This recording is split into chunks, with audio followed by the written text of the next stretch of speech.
Keterlibatan perempuan sangatlah krusial dalam pengambilan kebijakan, terutama terkait dengan pembangunan desa. Perempuan seyogyanya tidak hanya memberikan sumbangsi saran konstruktif, tapi juga berperan aktif dalam membangun desanya. Desa Sungkai adalah desa kecil yang terletak di pinggiran kota Padang, berada pada Kecamatan Pauh, Kelurahan Lambung Buki. Desa Sungkai kurang lebih hanya memiliki 150 penduduk.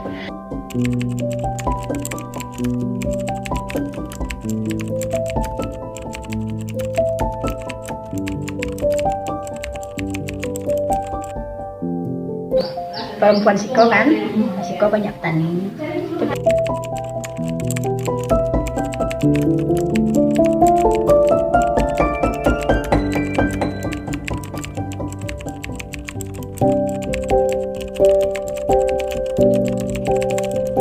Gotong royong itu kalau ada acara, nanti ibu pergi surau kan ada acara seperti itu.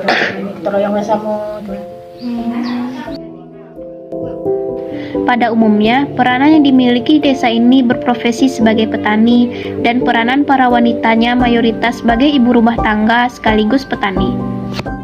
Itu atau itu kan apa si putri kan sampai hari. Ada ibu mengaji besok kan, ada harus kiat sampai lembang gitu. Kayak ada orang dulu kan itu.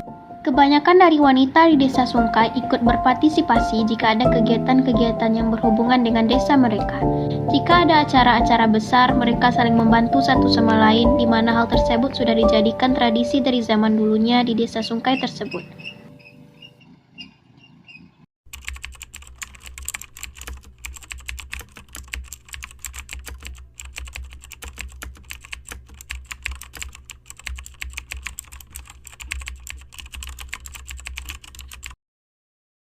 Itu kalau keluar dari desa boleh. Tapi itu tergantung bagaimana suaminya yang mengatur. Nah, suaminya mengatur bagaimana sistemnya itu prinsipnya itu kekeluargaan. Jadi jika dibilang kalau perempuan diizinkan atau tidak diizinkan itu atas keinginan orang keluarga. Ada juga yang kerja di luar juga ada.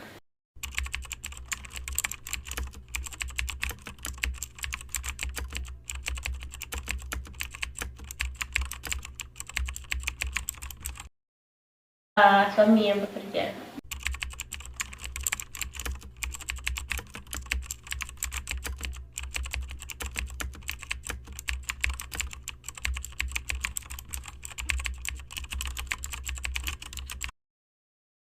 Contohnya jika seandainya ada gotong royong, baik itu gotong royong di jalan, gotong royong jembatan, itu kolaborasi dari perempuan tersendiri itu adalah masak kerjanya. Gotong royong itu bukan satu rumah masak, bukan. Jadi dikumpulkan semuanya. Nah, jadi ketika contohnya aja itu ketika Idul Adha. Kan kalau di luar-luaran sana yang namanya laki-laki setelah menyembelih hewan itu kan sudah dapat langsung daging bawa pulang, itu aja kan. Kalau di sini nggak berbeda, di sini adanya langsung mendoa. Walaupun masih banyak pemikiran yang berkembang di masyarakat menganggap bahwa kodratnya perempuan hanya di rumah, memasak dan membersihkan rumah saja, namun pada saat ini para wanita mulai menunjukkan bahwa mereka bisa, bahkan mereka bisa lebih dari para laki-laki. Bahkan banyak wanita yang sudah menjadi pemimpin pada masa sekarang. Banyak juga wanita yang membangun usahanya sendiri dan berkembang dengan bakat dan kemampuan mereka masing-masing.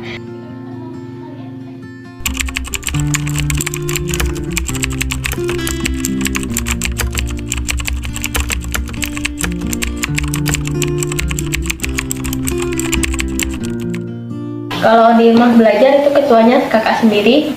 Kalau di kampung Inggris itu laki-laki.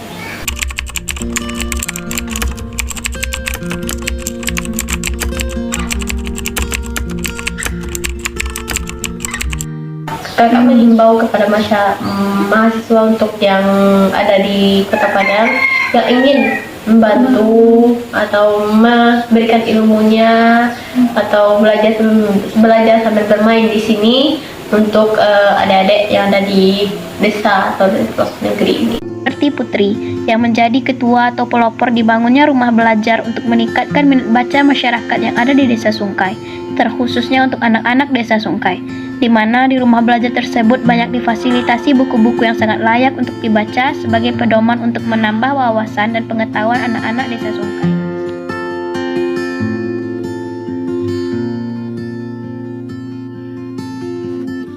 Zaman sekarang lebih banyak perempuan yang jadi wanita karir. Bahkan sekarang ini lebih banyak lelaki yang menghabiskan uang istrinya kan, malah kebalik sekarang. Kalau dulu bisa dikatakan karena pendidikan yang kurang. Kalau di zaman sekarang kan pendidikannya udah semakin perempuan udah bisa nyari uang sendiri tanpa harus bergantung pada suami. Yang pertama tuh kalau misalnya orang tua kita punya kemampuan untuk menyuruh kita untuk pertama tuh untuk kuliah, enggak kan pendidikan tuh nggak harus dibina sampai SMA tuh harus punya suami lagi, nggak harus, kita tuh harus bisa mempunyai jangka pendidikan tuh yang panjang. Contohnya kalau kita selagi bisa untuk kuliah, kenapa harus enggak? Kan sekarang untuk kuliah ini banyak bantuannya, nggak harus dari orang tua, kita kan bisa cari dari luar. Di sana bisa nanti dari kuliah pun kita bisa membantu masyarakat di sekeliling kita untuk menggerakkan dia supaya pendidikannya lebih tinggi, nggak terfokus hanya di rumah.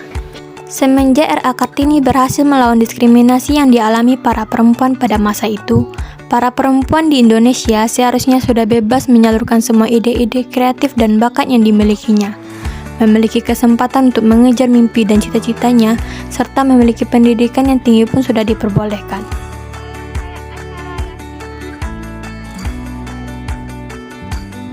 Pendidikan yang tinggi merupakan salah satu jalan untuk perempuan menyelamatkan diri. Salah satunya sebagai pencegah dari menikah pada usia yang terlalu muda.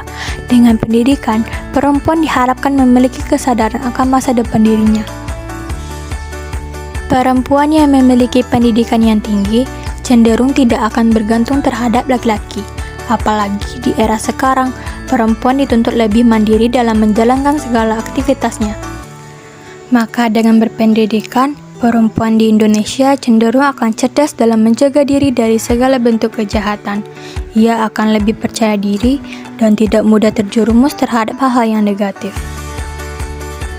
Oleh karena itu, marilah kita menjaga dan menghormati para perempuan di negeri kita. Karena perempuan yang cerdas kelak akan melahirkan anak-anak yang lebih cerdas.